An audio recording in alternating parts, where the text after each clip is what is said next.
అప్పుడు ఆపరేషన్ సింధూర్, ఇప్పుడు ఆపరేషన్ మహదేవ్. పహల్గాం దాడికి భారత సైన్యం ప్రతీకారం తీర్చుకుంటోంది. 3 ఉగ్రవాదుల్ని మట్టుబెట్టింది.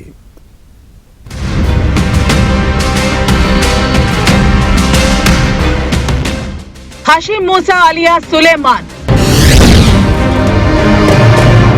అబూ హంజా అలియాస్ హారిస్ యాసిర్,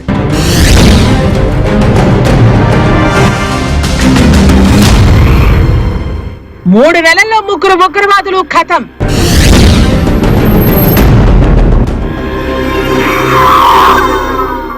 ఆపరేషన్ సింధూర్ చర్చకు కొన్ని గంటల ముందు భారత సైన్యం ప్రతీకారం. పహల్గాం దాడుల ముష్కరులను మట్టుపెట్టిన భారత సైన్యం. పహల్గాం ఉగ్రదాడికి భారత సైన్యం ప్రతీకారం తీర్చుకుంది. 25 మంది అమాయకులను పొట్టన పెట్టుకున్న ఉగ్రవాదులను మట్టుపెట్టింది. శ్రీనగర్ భారీ ఎన్కౌంటర్ లో పహల్గాం దాడిలో పాల్గొన్న 3 ఉగ్రవాదులు హతమయ్యారు. బలగాల కాల్పుల్లో 3 ఉగ్రవాదులు హతమయ్యారు.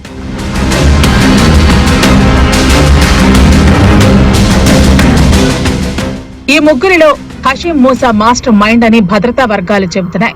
హార్బాన్ ప్రాంతంలో ఉగ్రవాదులు నక్కారంటూ నిఘా వర్గాలు ఇచ్చిన సమాచారంతో నెల రోజుల నుంచి గాలింపు చేపట్టారు. దాచేగాం అడవుల్లో 2 రోజుల క్రితం అనుమానాస్పద కమ్యూనికేషన్లను భద్రతా దళాలు పసిగట్టాయి. దీనికి తోడు ఉగ్రవాదుల కదలికలపై భద్రతా దళాలకు కొందరు స్థానికుల సమాచారం అందించారు. శ్రీనగర్ లోని లిద్వాస్ జనరల్ ఏరియాలోని మౌంట్ మహాదేవ్ సమీపంలో 3 విదేశీ ఉగ్రవాదులు ఉన్నట్లు సమాచారం అందింది. అడవి లాంటి ప్రాంతంలో ఓ గొయ్యి తవ్వి పైన టెంట్ వేసుకుని ఉగ్రవాదులు తలదాచుకున్నట్టు పసిగట్టారు. వెంటనే ఆ ప్రాంతాన్ని చుట్టుముట్టారు. ఇండియన్ ఆర్మీ, జమ్మూ కాశ్మీర్ పోలీసులు, సిఆర్పీఎఫ్ బలగాలు ఈ ఆపరేషన్ లో పాల్గొన్నాయి.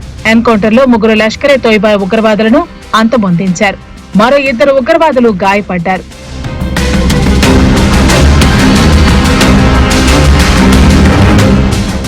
దాచిగాం సమీపంలోని మహాదేవ్ పర్వతం ఆధారంగా ఈ ఆపరేషన్ కు పేరు పెట్టారు. ఘటనా స్థలంలో AK-47 రైఫిల్స్ ను స్వాధీనం చేసుకున్నారు.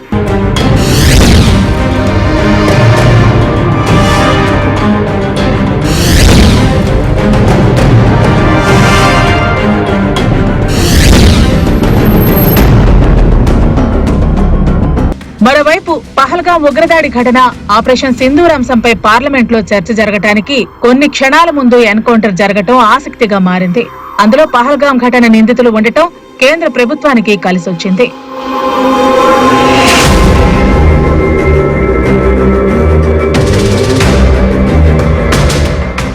ఈ ఏడాది ఏప్రిల్ 22న పహల్గాంలో 25 మంది పర్యాటకులను ఉగ్రవాదులు బలి తీసుకున్నారు.